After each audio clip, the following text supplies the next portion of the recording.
Maggie came to us in May of 2008. We evaluated her.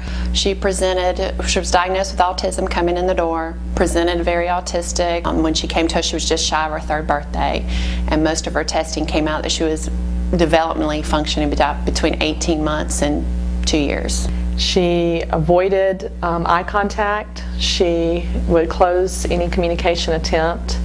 If we attempted to interact with her, she would physically turn away from us. She would lie on the floor, crawl under the table, or retreat to her familiar environment, which would be with her parents.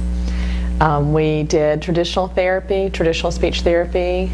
We used a play project floor time approach in that therapy. And she made some gains, but it was not the significant gains that we wanted in the time frame that we wanted. We introduced ILS the next year, and we did about 6 months of ILS paired with traditional therapy. She made fantastic gains. She started initiating.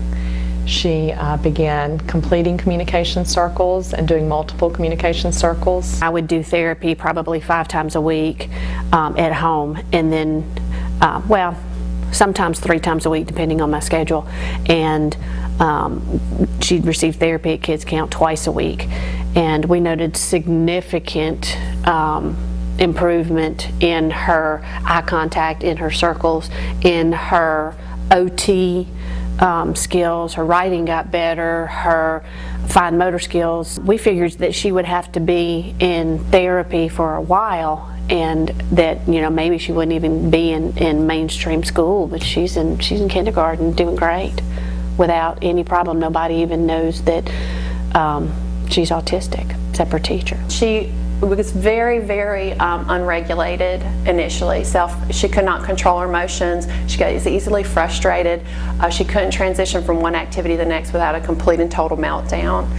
She went through ILS, and within, I'd say, about 3 to 4 months of ILS, we could say, these are the things we're going to do today. And she would go from one to the next very easily. We could stop an activity midstream if time was up, or if mommy came in the room, and we could move to something else very easily. With her sensory issues, Maggie hated the hair dryer, she hated the vacuum, she would not even stay in the bathroom with me when I was blow drying my hair. And after about a month on the ILS, we had taken a bath back in the back part of the house. She came in my bathroom, handed me the hair dryer, and said, "Would you please blow dry my hair?" When I retested her, she was at a normal range on all of her auditory processing skills, her communication. She was consistent with her peer group. Her language skills were in a functional range. And I was skeptical, to be honest, when we first started. I went in with a fairly closed mind to ILS. And we have had all of our children that we have put through therapy have made fantastic gains. I can honestly say that we have not had a child not progress and make good improvements with ILS. As far as the autism spectrum, that specific population, the biggest battle we have initially is the tolerance of the headphones. Once they get the headphones on and we start doing aggressive therapy using the ILS as another modality, we see all of those children make significant gains with their eye contact, with their continuing the communication exchange, and with their organizational skills of language.